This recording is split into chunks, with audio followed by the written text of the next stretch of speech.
welcome back, folks, and thank you so much for sticking with me. We're seeing our beautiful Yuma RV World Sky Cam. As you can see, that cam is just shaky because we're still experiencing some winds. We're going to see our temperatures of right now. In Imperial County, we have El Centro being at 73, and Imperial is at 73 as well. In Yuma, it is 70, and YPG 70 as well. It's starting to drop down. In today's forecast in Yuma, it's going to be dropping down to the 60s, 62 being the lowest, and it's going to be cloudy starting at 6 p.m.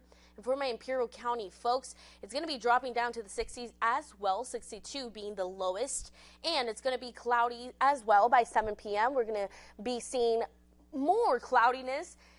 And for our high temperatures of tomorrow, we're going to be staying at the 70s, El Centro being at 77 and Imperial being at 77 as well. Moving into Arizona, we have Yuma being at 78 with YPG being at 78 as well. For our future winds, I do see that we are going to be having winds for tomorrow. It's going to be like around maybe 15 to 20 miles per hour winds. And fire alerts, as you can see, we are still experiencing some wind, so it's going to be mainly in the Yuma section, in the YPG section, and Blythe section.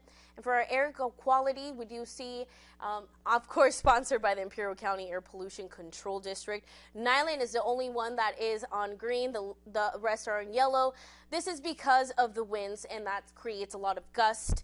For our 8-day forecast, we do see that it's going to be windy tomorrow, and going into the week, we do see Wednesday and Friday, Saturday and Sunday being cloudy. And for my Imperial Valley folks, it's about the same.